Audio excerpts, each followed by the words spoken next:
Hey Burkie. Hey Burke. Hey Burkie. Hey Burkie. Oh, hi there. You caught me reading my favorite book these days, Brian Burke, Burke's Law, A Life in Hockey. I'm Jeff Marek. Thanks for joining me here today. Over the course of the last 12 months, I've done a lot of things here at Sportsnet, whether it's hosting radio shows, whether it's hosting television shows, trade deadline specials. I've done the draft before, 32 Thoughts podcast with Elliot Friedman. One of the things that I've really enjoyed doing, perhaps more than anything else, is being part of this animated series called Hey Burkie, which started with a tiny little conversation revolving around, wouldn't it be neat if we took some of Brian Burke's stories and animated them? Now, a number of these stories you can find in this fine offering, but a lot of them just come from the back of Burkie's mind after a nice long lunch, maybe a cup of coffee, and then we turn them over to our animator and production coordinator to animate them. It's been a lot of fun. Over the next hour, you will hear and see all 10 episodes of the Hey Burkie series. So sit down, grab your favorite beverage, and begin to enjoy what I think is a pretty neat offering. Hey Burkie. All right, pleased as always to welcome in the star of the Hey Burkie series, the one and only Brian Burke, not in animated form, but in flesh and blood, somewhere in a hotel room in New Jersey after his Penguins just played. I'm curious, Brian, I've never asked you this. What feedback have you received from this series from people around the hockey industry?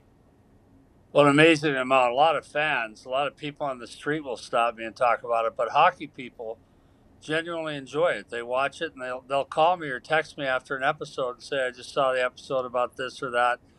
Hockey people, GMs, assistant GMs, coaches. So it's gotten great recovery and great feedback. How many want to be part of the series now? How many have requested cameos? No one yet. No one's asked for cameos just yet. It's kind of a Jeff Marek show, so. I'm flattered, but your name's in the title, Burkie.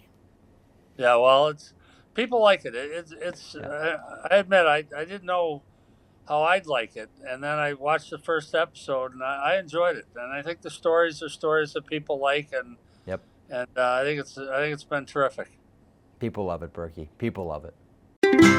Okay, let's begin this program by getting everyone into the holiday spirit. This story revolves around former Toronto Maple Leafs head coach Ron Wilson. Maple Leafs fans may love it, may hate it, but whatever, they will remember it. And make sure to watch for the Easter eggs in this one. Enjoy.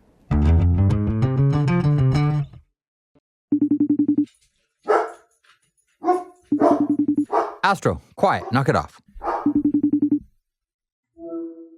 Hey Burkie, Merry Christmas.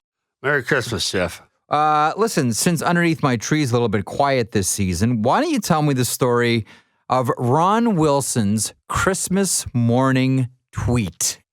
Yeah, that didn't go over too big in Toronto. Actually, that regular season, at Christmas time, we were in a good spot.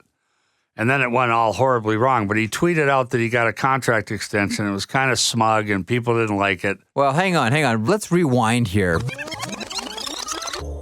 Before the infamous tweet, there was another tweet that, how should we say it, chummed the waters for the contract extension. Ron Wilson sends out, "This Christmas could be better if Santa stuffs a certain piece of paper in my stocking. Hashtag, what could that be?"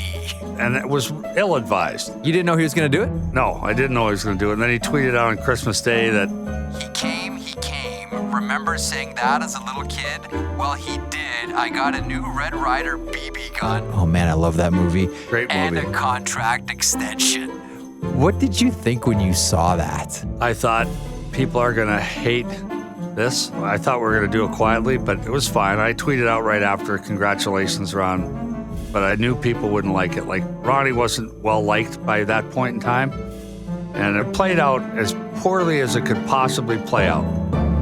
Take us from then, like that moment, Christmas morning, the contract extension, the tweet, to the Fire Wilson chants against Florida, late February, I want to say the 28th. We were playing at home, and the crowd started to chant, "Fire Wilson." Down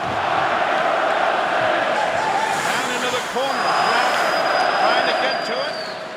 Ron is a friend of mine. I wasn't going to make him go through that again. So we went on a road trip. I was in Boston speaking at the MIT Sports Technology lecture, the Sloan School, and I brought Randy Carlyle in, interviewed him, talked to him about the team, and then made the change. So I went to Montreal and told Ronnie, I said, making a change. He said, I already booked a flight to Hilton Head. I knew once you told me we were going to meet, I knew what was happening. But I went to Ronnie, and Ronnie came over and he hugged me. He said, thank you. I appreciate everything. And I booked my flight to Hilton Head. I'm out of here in the morning. So tough. Is there a right way and a wrong way to fire a coach? Yeah, I think with Ronnie, it was the right way. I wasn't going to subject him to that. He wasn't going to do another home game in Toronto. Not a chance. And I think the right way is, look, same thing we do when we send a player down. It's positive, negative, positive. So call the player in. Hey, we love you. You're a great kid. You're going to be a great player on this team. We're sending you to Milwaukee. Here's what you have to work on. And if you do, you'll be back with us. We love you. We love you. We love you. So it's positive, negative, positive. Same with a coach. We have to make a change. We love you. You'll get back if you want to. Go from there. Great story, Burkie. Merry Christmas, Brian. Have a safe and happy New Year. Merry Christmas to you. Okay, that's a pretty fitting story for a holiday show, right? Here's one that Vancouver Canucks fans, I think, will really enjoy. How would you like, Vancouver Canucks fans, to wake up Christmas morning to see Wayne Gretzky under the tree? Enjoy the story of how number 99 almost became a Vancouver Canuck.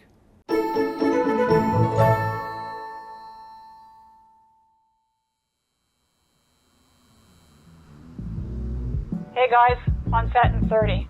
Elliot, don't be late. This beef Wellington is delicious.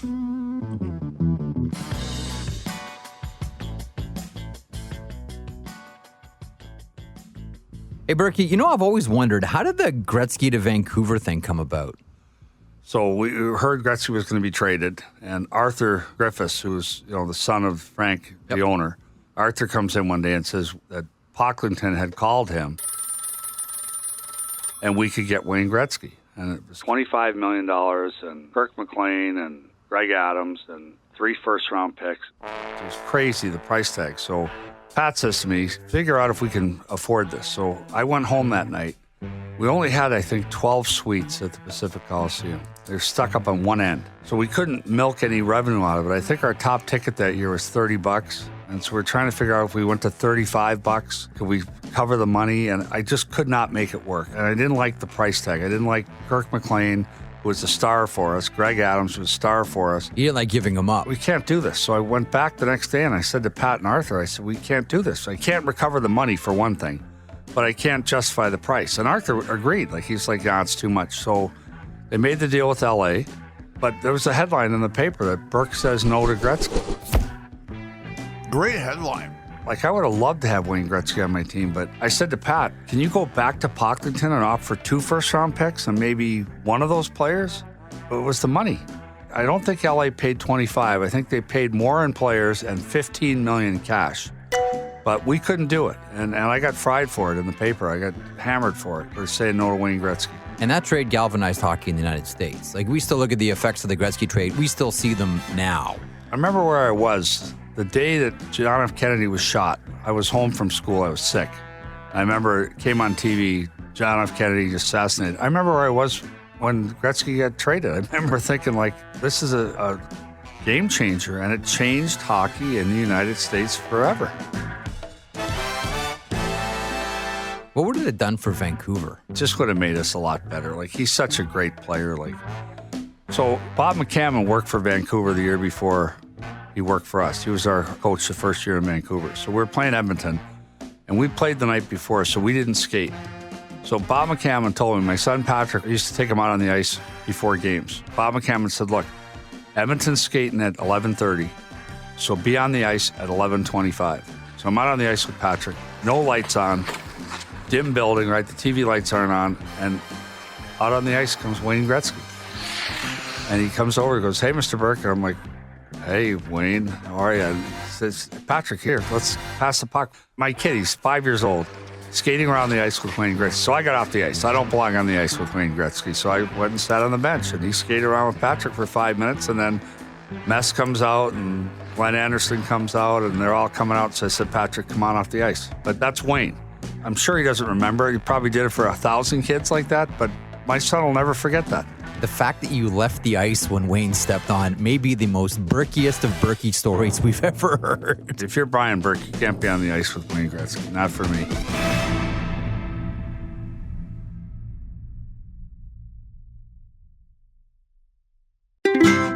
Welcome back to the Hey Burkie Holiday Special. Jeff Marek alongside Brian Burke. Some of the greatest stories from Burkie's life in animated form. Brian, I know one of the people you admire and respect the most in your career, someone I believe you've referred to as a mentor as well, is Lou Lamoriello. Before we get to our next edition of Hey Burkie, what can you tell us about Lou? How would you describe your relationship with him over the years? Well, I admire Lou a lot. I owe Lou a lot. He brought me to college as a green 18-year-old from Minnesota, and I graduated and left in 4 years later as a man. He has great integrity. He's got great, tremendous work ethic, and he's got a heart. He doesn't let anyone see it, but he's got a heart. How much to this day do you still attribute to what Lou taught you? Oh, life lessons. I mean, I was late for practice one year because I took 3 freshmen to midnight mass. We weren't allowed to go home that year for Christmas because we were playing in a tournament. I took 3 freshmen to midnight mass, and I was late for practice the next day. And Lou made me skate at 4 o'clock in the morning for 9 days. 9 days. And just me and Lou and this other guy, Colin Ahern, who had left the program and was working his way back. And Lou took us out on the ice at 4 in the morning. It was pitch black, freezing cold, with his cup of Dunkin' Donuts coffee, and skated us at 4 in the morning for 40 minutes roughly, the 2 of us. And so I was never late again. It was the last time in my life I was late. This one revolves around a very specific college team, a game against Clarkson, and some chaos that ensued. Lou Lamoriello, the Friars, and Hey Burkie.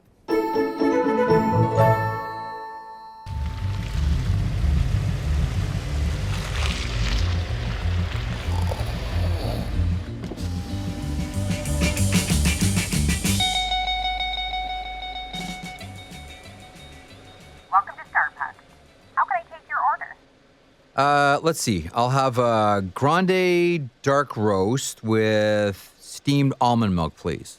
What about you, Burkie? Yeah, Jeff. How about a venti 6 long shot Americano, extra room? Is that all for today? Yeah. Thank you. That's great. That's 10:50. Please drive up to the first window. All right, Burkie. Tell me about your most memorable road trip with Lou Lamoriello while you were at Providence College. A certain homecoming at Clarkson comes to mind. So we didn't play at Clarkson. It was their homecoming weekend. We played at the War Memorial Arena, which is where the Rochester Americans play. And I played there a couple years later playing in the American League, which is great. I got in a fight with Billy Bennett. There's one penalty box. You had to get in the penalty box to the guy you fought. Old school Burkie. One penalty box. And there's this guy, he's about 80 years old, this guy in between us. And Billy Bennett was tough as nails. 6'6", ugly. I wouldn't call him ugly to his face, but long hair and missing his front teeth. And I had to get in the penalty box with him. And I thought, okay, we didn't settle it on the ice. We're going to settle it in the penalty box, and he's going to kill me. So I stopped outside the penalty box. I said, we good? And he said, yeah, we're all good. Sit down. So sat down. So we're playing in the War Memorial, and there's like 6,000 people there. It's homecoming. They all got their Clarkson green and yellow on, and we're down 4-0 after the first period. Lou went nuts in between periods, went crazy, threw his wristwatch, hit a defenseman in the chest, Dave Dornsife. He's trying to throw it against the wall, but he hit a defenseman right in the chest. And then so we go out and we tie it up. It's 4-4. And then he called 6 straight penalties on it. The referee called 6 straight penalties on us, and we lose the game. So Lou finally, late in the game, said to me, get out there and get a piece of somebody, which he never did in 4 years, the only time. So I went out and speared somebody and got a penalty, and I was in the box. And after the game, I'm the last guy off the ice. That's one of my only superstitions. So I look down the hall, and Lou has the referee by the throat. First referee I ever saw with a helmet on. I don't know who started it, but he's choking this guy, and then the guy ends up flat on his back, and he says to the cop, there's a cop standing right there. And he looks up at the cop, he goes, that man just struck me. And the cop says, dry up, will you? Like, he could have cared less, right? So I go in the dressing room, like, guys, Lou just hit a ref. And we showered and got out of there in about 4 minutes. Like I said, guys, we got to get out of here before they arrest the coach. And we got on the bus and got out of there, and no one was arrested. Did you ever talk to Lou about that years later? Yeah, he doesn't have a very clear recollection at all about that.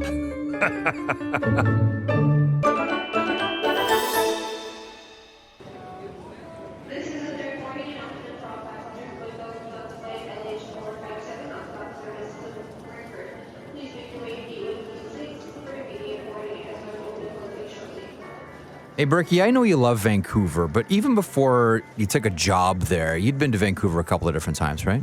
I went there when Brett Hull hired me to represent him. I went and met with his folks in Vancouver. So I'd been there a couple times. When you went there in '87 to work, that was for the legend, Pat Quinn. Yeah, so I remember the first day I stayed in the hotel and Pat picked me up. We got lost going to the rink. And I said, Jesus, Pat, you played here for God's sake. You can't even find the rink. So we pulled over.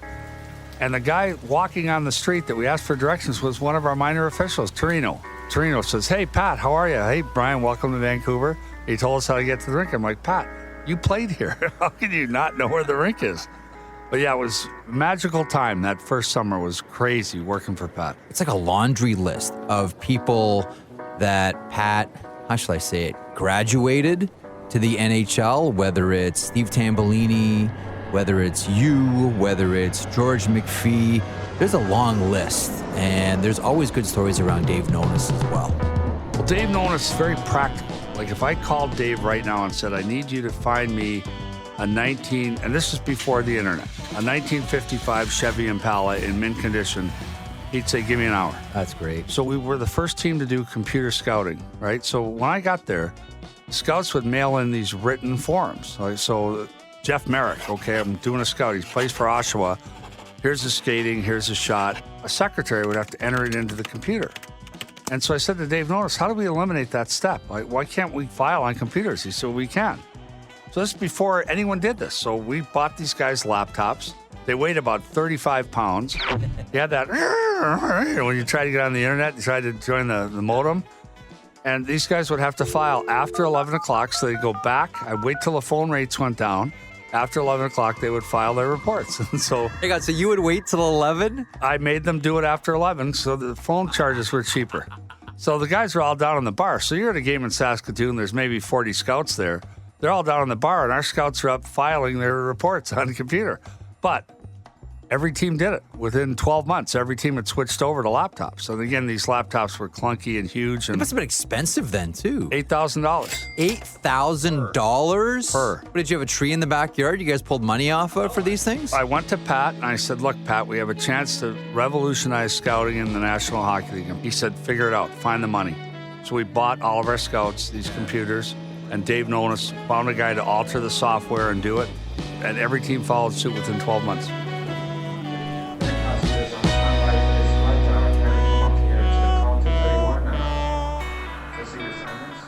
ਜੀ ਆਇਆਂ ਨੂੰ ਤੁਸੀਂ ਦੇਖ ਰਹੇ ਹੋ hockey night Canada Punjabi Randeep ਅਤੇ ਅਮਰਿਤ ਤੁਹਾਡੇ ਨਾਲ। ਅਮਰਿਤ, ਤੁਸੀਂ ਬਲੀਵ ਕਰ ਸਕਦੇ ਆ ਕਿ ਬ੍ਰਾਇਨ ਬਰਕ ਨੇ ਇੱਕ ਲੈਪਟਾਪ ਤੇ $8,000 ਲਾਇਆ ਸੀ। ਇਹਨੂੰ ਸਾਦੇ ਅੰਗਰੇਜ਼ੀ ਵਿੱਚ ਹਾਈਵੇ ਰੋਬਰੀ, ਪਰ ਸੱਚੀ ਡਾਇਲ ਅਪ ਇੰਟਰਨੈਟ ਕੀ ਸੀ? ਤੁਹਾਨੂੰ ਡਾਇਲ ਅਪ ਇੰਟਰਨੈਟ ਤਾਂ ਨਹੀਂ ਪਤਾ? ਅਸੀਂ ਏਦਾਂ ਹੀ ਕੰਪਿਊਟਰ ਚਲਾਉਂਦੇ ਹੁੰਦੇ ਸੀ ਛੋਟੇ ਹੁੰਦੇ। ਅੱਛਾ, ਨਿਆਣੇ ਅੱਜ ਕੱਲ ਦੇ। ਚੱਲ ਮੈਨੂੰ ਦੱਸ, ਸਾਡੇ ਹਾਕੀ ਨਾਈਟ ਪੰਜਾਬੀ ਦੇ ਵੀਡੀਓ ਦੇ ਕਿੰਨੇ ਵਾਇਰਲ ਵਿਊ ਹੋਏ ਆ? ਪਤਾ ਨਹੀਂ ਮੈਨੂੰ, ਪਰ ਮੈਂ ਹੁਣੇ ਚੈੱਕ ਕਰਦਾ ਆ। ਪਰ 1 ਮਿੰਟ, ਮੈਂ ਪਹਿਲਾਂ ਆਪਣਾ ਇੰਟਰਨੈਟ ਚਲਾ ਲਵਾਂ। Okay, so I think it's pretty safe to say no one would own a computer if they're actually that expensive. Special thank you to Amrit Gill and Randeep Janda from Hockey Night Punjabi for contributing to that episode. Now, this next one, I believe, is our most viewed Hey Burkie. Hockey in the 70s. We're going back to Brian's time in Springfield.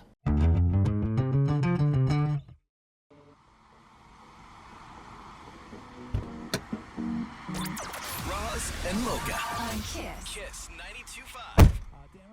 Where to, boys? CBC building, please. Sounds good. Hey, Burkie, Pens Flyers tonight. Who you got? I'm going with Philly. Of course, you'll take the team that claimed you. Yeah, they claim me. I never played a game in Philly, though. I got to Springfield, though. Springfield, like Eddie Shore Springfield? Oh, boy. My first pro experience, so I'm in my senior year at Providence. I played 7 games for the Flyers, American Hockey League affiliate in Springfield. First day of practice, so I borrowed a car. I didn't have a car. So I leave early. There's no GPS back then, right? So I get lost a couple times, but I find the rink. It's a Big E. We're playing in the old exhibition grounds. And I get there early. The trainer gets me my gear, and I got my skates, and I'm sitting there, and I'm like, I'm playing pro hockey. It was a beautiful sunny day, and like dingy old dressing room, crappy rink. It smells like horse manure, but I was so excited. Players come in, like I was there early, so I'm in the locker room beside Dennis Palaffi. And Pilo had 99 points that year. He was a superstar in the league. Great guy. I'm beside the captain. I'm all excited. So we finish practice. It's 11:46. Mike McMahon comes in, and Grant Cole, he's a backup goalie, 6'5". They sit down, and he yells, "Gooch!" the trainer. Mike McMahon does. The trainer brings out 2 beer cups full of ice. Like big beer cups, not little wee cups, big red Solo cups full of ice. And Mike McMahon reaches down in the stall where his skates go. He's got a jug of rye in there. He fills these 2 cups up with rye. This is 11:46 in the morning. They're drinking straight rye, 16-ounce cups. Straight rye, they clink glasses, and they're drinking, it's not even noon. And I remember I called my dad. I went home after practice. I called my dad from the hotel, and I'm like, "Hey, Dad, these guys are drinking straight rye before noon." And he's like, "Don't you hang around with them. If they actually go out after practice, don't you hang around them. Don't go near them." Both great guys. And by the way, so my first game, we played the Providence Reds. My first game, after the first period, 7 guys lit cigarettes in the dressing room. 7 guys in the dressing room. As soon as we came in and sat down, including Pilo, had a cigarette.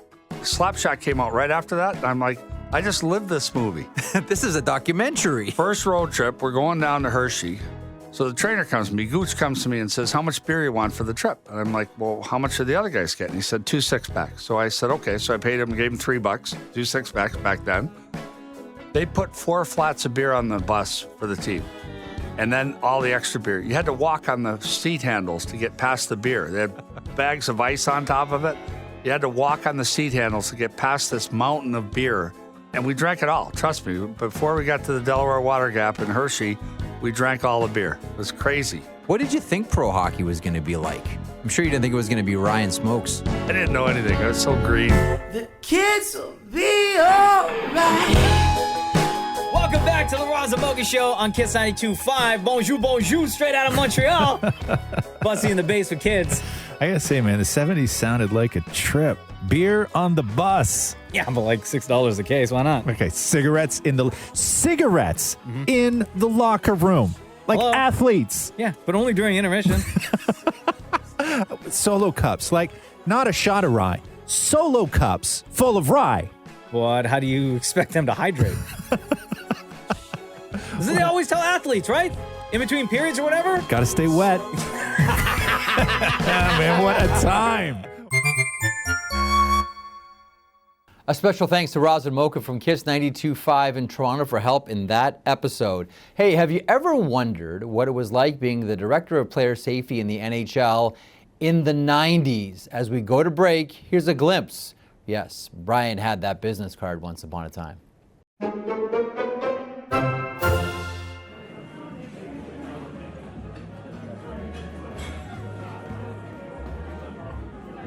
Gentlemen, what are we having tonight?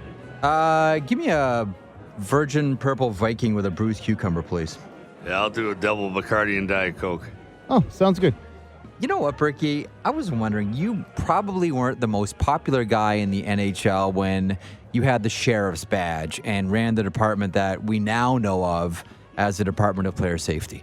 Yeah, no free drinks back then, but player safety, you're always an idiot. Someone thinks you're an idiot every day. So you give a guy 3 games, his team thinks you screwed them, the other team thinks it should have been 7, and so you're an idiot all the time. What was your first day on the job like in that role? You mean when they showed me the array of technology I had at my disposal? You say that with a sideways smirk. I asked Gary, I said, what capability do we have to record games? And he said, we have 4 VCRs. And this is a hardwired building. So Glenn Adamo, who was our VP of broadcasting, would come down and pre-program the games that we wanted to tape. So if there were 12 games that night, we would pick the ones that would most likely have a problem. If puck drop was 7:10, we'd start them at 7:20. because they had a run time of 2 hours and 15 minutes. So if you broke a pane of glass or the Zamboni broke down, there's no way you get the whole game on, or if it went to overtime. You never have a suspension in the first 10 minutes, right? So we'd start them at 7:20. So I'm driving home. I went to a playoff game in Philly. I'm driving home, and Pierre Lacroix calls, and it's worse than the Kennedy assassination. And I'm like, Father Pete, because I call him Father Pete. Father Pete, calm down. He said, Bill Guerin just tried to behead Peter Forsberg. I'm like, behead? He said he chopped him right in the face, tried to cut his head off, and I said, all right, look, I taped that game. I'm driving back. So Dave Nonis was on the island that night, I think, at a playoff game. I called him. I said, did you see what happened in Edmonton? He's like, no, I'm on the island. I'm driving back. I said, all right, I'll meet you at the office. So we meet back at the office. Now it's 1:30 in the morning. So they got the goalie pulled. Peter Forsberg's a left shot. He's trying to jam in a puck on the goaltender. Goalie's out. His goalie's out. Billy Guerin's standing to his right. He's a right shot. Chops him on the arm. The stick comes over, clips Peter Forsberg in the face. He gets 6 stitches in his face. So we had to deal with the Players Association. Anything under 10 stitches, unless there's a serious injury, is a shaving cut. No suspension. I called Pierre. I said, Pierre, there's nothing there. It's a shaving cut. And he was really sour. But that's the nature of the job. Like, every fan in Colorado thinks I screwed that up. And every fan in Edmonton thinks I got it right. You can't win. What about Draper Lemieux, Game 6? I was at that game. Billy McCreary refereed that game. Billy McCreary is the best referee that ever worked in the NHL for me. And I was right above that hit. It didn't look that bad when it happened. And we're debating, is it a 2 or a 5? So we call it deuce or a nickel. And then we see the replay and we're like, oh, good Lord. And it's going to be Lemieux again, I think. The Red Wing player near the bench was dropped. Hit him right from behind and jammed him right into the board. It's a full-fledged cheap shot, hit from behind, blindside hit. I think I gave him 4 games, which included games in the finals. Now, mind you, no player has ever been suspended for games in the finals since Rocket Richard in 1955, which induced the St. Patrick's Day riots. And I pulled Lemieux in the finals, and big brawl the next year. The team settled the score the next year. 301 days since the hit on Chris Draper. Welcome back to old-time hockey.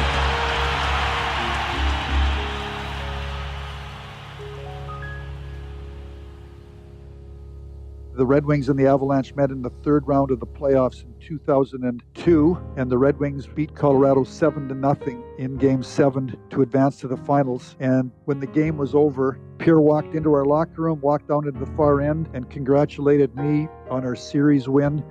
For Pierre, what he did spoke volumes to me about him as a person, to his character. And he was a fierce competitor, but in a loss, he showed an incredible amount of class. Pierre, with the French-Canadian people, was always there for us. He was well known in the artistic community in Quebec, well known in the sports community in Quebec. He was always ready to help, and he was always ready to win. As you get to know him, yes, you know Pierre as he's the architect, he's the boss. He became more than a boss. He became a trusted friend, and that's how we wanted everybody to be treated. And if he did something, and if it wasn't working, he fixed it. He just wanted a family environment.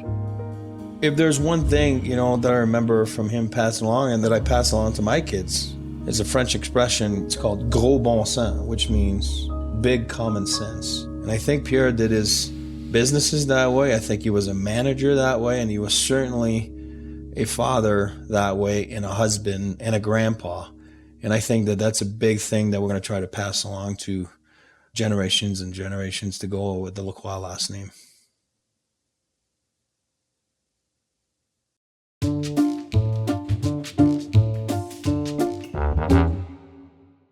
Hey Burke. Hey Burke. Hey Burke. Hey Burke. Welcome back to the Hey Burkie Holiday Special. Jeff Marek alongside Brian Burke. Pavel Bure, a fascinating name, a great player. Going back to his first season, what was the thing that impressed you most about the Russian Rocket? Well, he was a very humble kid. When we first got him, he was polite. He smiled and talked to everyone. His English wasn't very good, but he fit in right away. The thing that stood out immediately was his foot speed. Like, this guy had speed and power to go with it. He was awesome. He was awesome. He was dynamic. He's a Hall of Famer. He brought people out of his seats. And this is the story of how Brian Burke got him to Vancouver.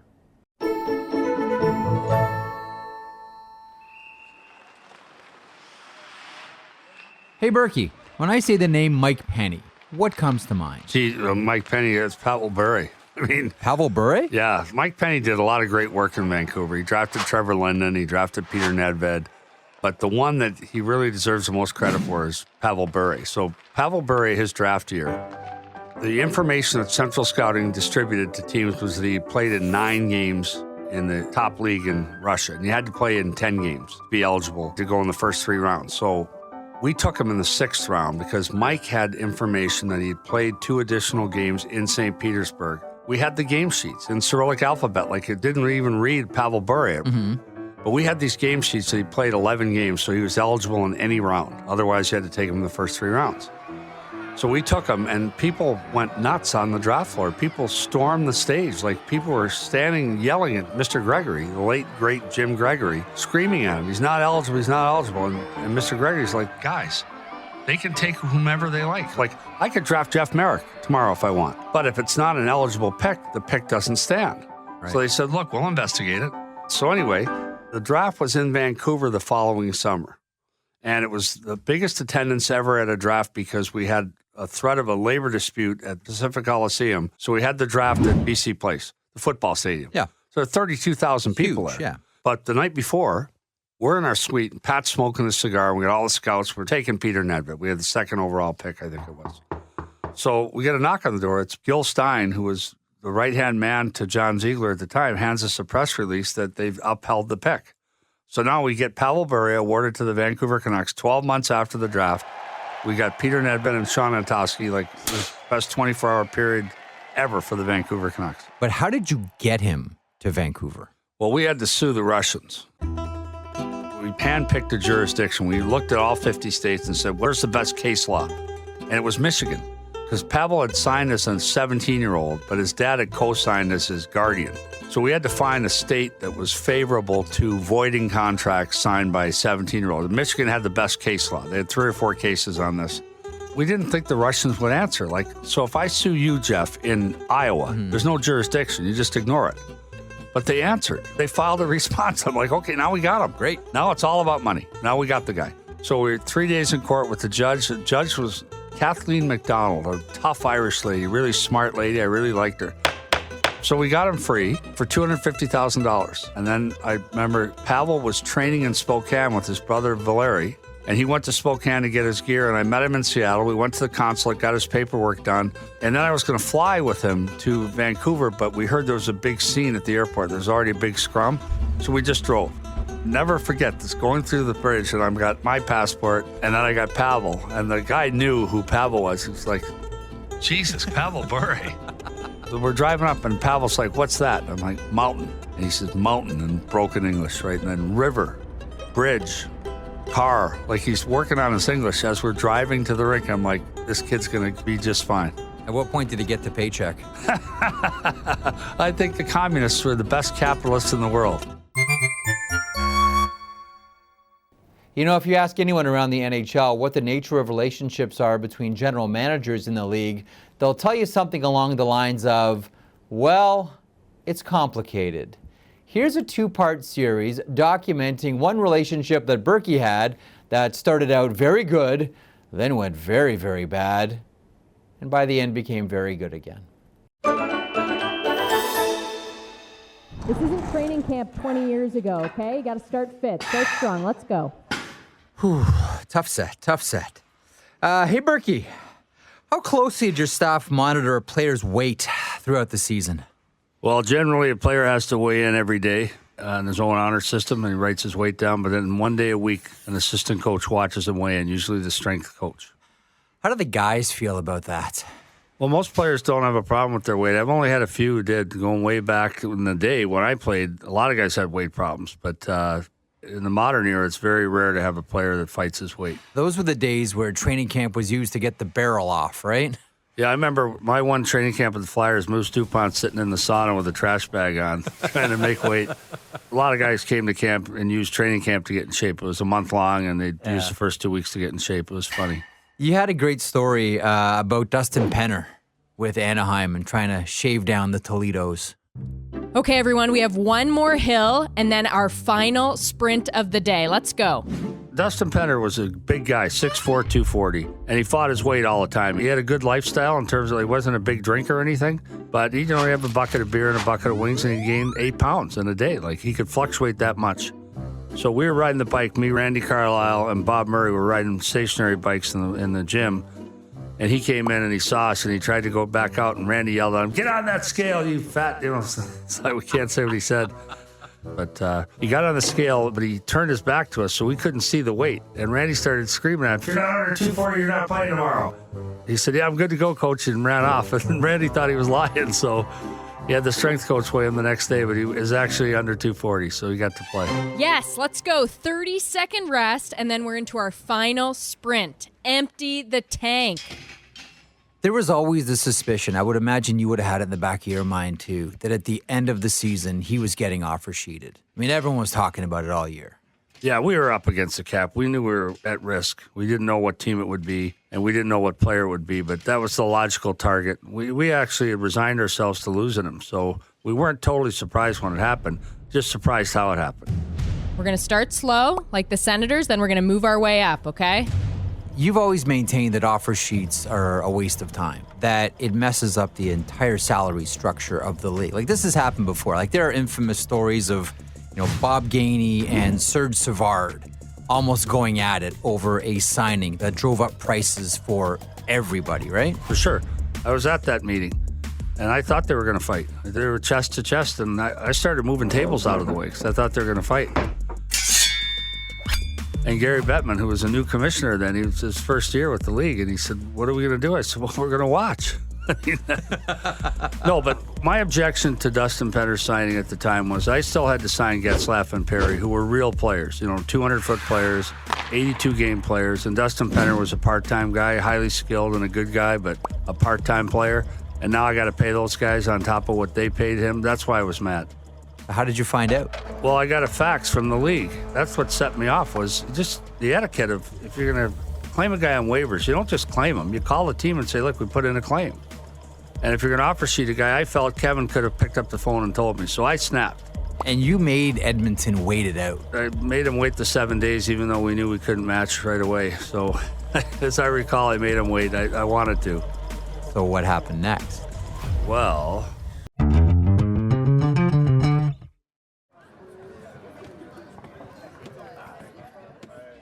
Hey, Burkie, give me a call if you need a winger next season. So, Burkie, as we talked about last time, you and Kevin Lowe weren't exactly on the best of all possible terms after the Dustin Penner offer sheet. No, Kevin and I are friends, and we've mended that fence since then, too. But he'd gone on my fishing trip up to Langara Lodge. Like, we were friends, but I was really sour about this, and I was stewing about it. And apparently I did one too many interviews to suit him. Burkie, how do situations like this between managers, specifically a pair of managers who used to play and weren't shy when they played, how do these things get handled? Well, to me, he was doing an interview and someone said, "What about Brian Burke?" He said, "I'm so sick of Brian Burke, anytime, anywhere." Where do I begin? He's a moron, first of all. Secondly, he really believes that, any news from the NHL is good news. Thirdly, he loves the limelight. And I don't think anyone in hockey will dispute that. Lastly, he's in a pathetic hockey market where they can't get on any page of the newspaper, let alone the front page of the sports. So any of this stuff carries on. I guess he's achieving what he wants because he gets his name in the headlines, but the reality is I hate the fact that my name is linked to his because he's an underachieving, wannabe in terms of success in the NHL. Won a Stanley Cup, great. I won 6 Stanley Cups. You want to count rings? I mean, who cares? But, it's like the Wizard of Oz, pull the curtains away and there's not much substance. So someone called me right away. So I called Glenn Sather. I went outside my backyard in Newport Beach because the cell phone reception's better, and I said, "Your buddy just challenged me to a fight. That's not how you challenge someone to a fight. I'm going to show you how you challenge someone to a fight." I said, "I'm going to be in Lake Placid on August 1st, 2nd, and 3rd. I'm staying at the Holiday Inn. USA Hockey's had a tournament up there. Tell him to get his butt up there. I'll rent a barn. I'll kick the crap out of him. I'll drive him to the hospital, and we'll get this all put behind us." What did Glenn Sather say to that? He's talking me out of it. I said, "No, you make the call." I said, "This is serious." So now, 2 minutes later, my ex-wife is standing at the kitchen sink. I thought she went upstairs. She heard the whole thing. She said, "Have you lost your mind?" So I don't know if Slats called Bettman or if my ex called Bettman, but someone called Bettman because the phone rang like 2 minutes later. He said, "I hear this rumblings of some fight in Lake Placid." And I said, "Yeah." I said, "This guy challenged me to fight. Now he's going to have to fight me." He said, "You're not fighting anybody." He said, "I'll suspend you both for longer than your contracts." So that was the end of the fight. So we never fought. I know part of you wanted it to happen, but I'm sure neither of you would have expected that it would actually have happened, right? I would have bet you $1,000 that day that we were going to fight in Lake Placid. $1,000. I would have bet you $10,000. So how did that situation play itself out? Like, how did you resolve this with Kevin Lowe? Well, I was ripping Kevin Lowe on a phone call, and Brendan, my late son Brendan, heard me ripping him. He said, "Didn't you used to be friends?" And he said, "I don't approve." I said, "Brendan, we're Irish. I expect you to carry on my grudges after I'm gone." And he said, "I don't approve." So after Brendan passed away, I called Steve Tamley. He said, "Tell Kevin we got a fence to mend," and we did.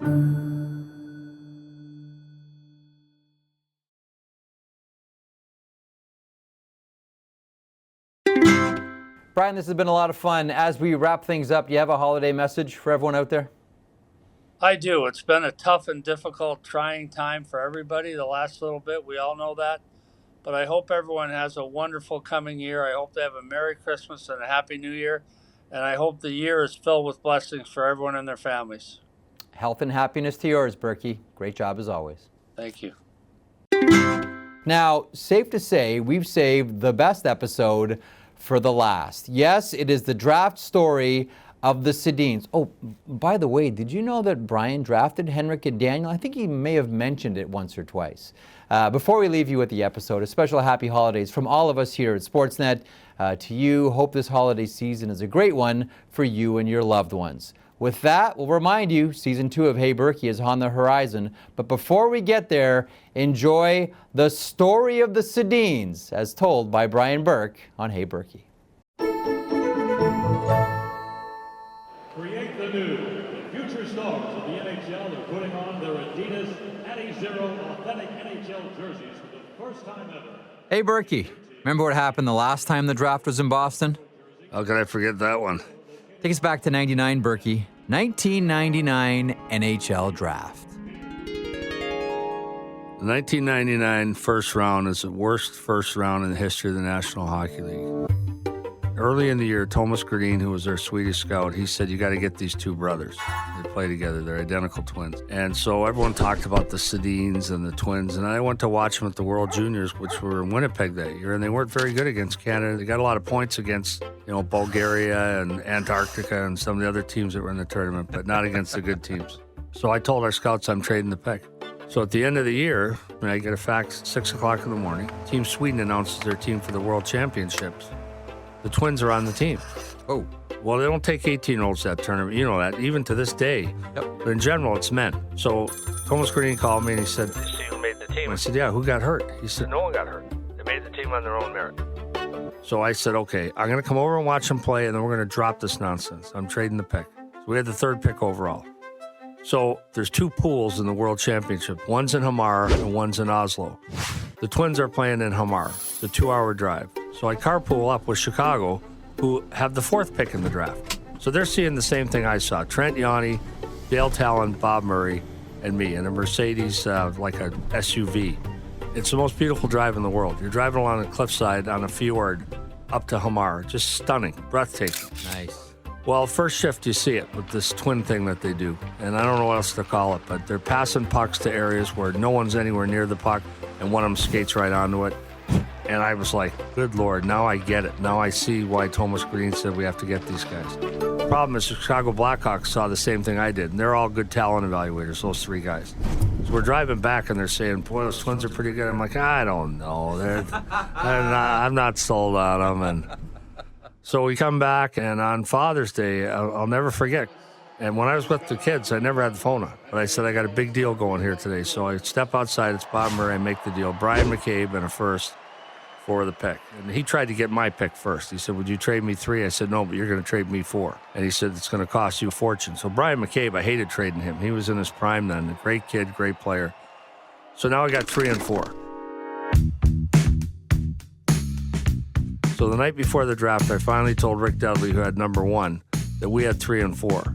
Because up till then, I'd kept it a secret. We'd made the deal 5 or 6 days earlier, but we just registered it with the league that day. And then Dudley started swearing at me, and he asked for a second and a fourth.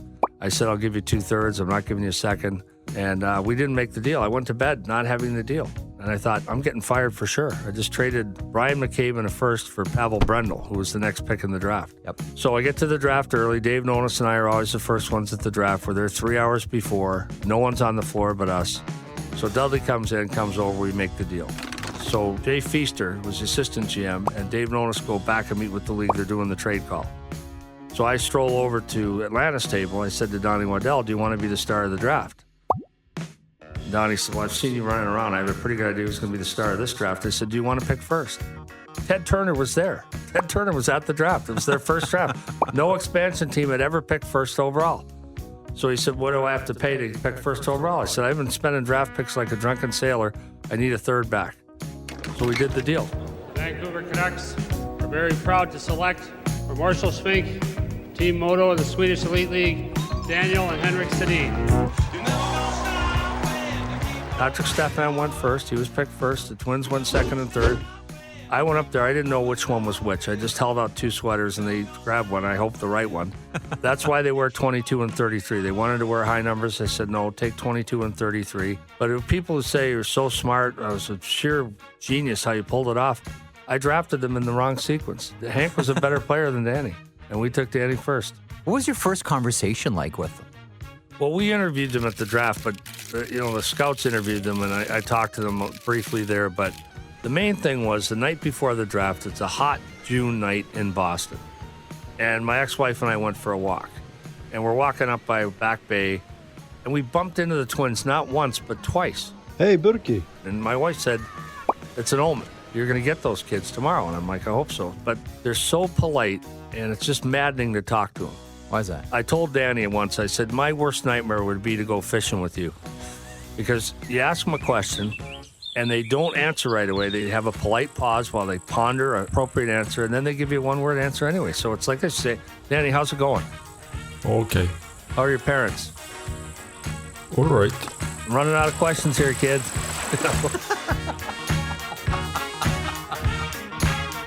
Great.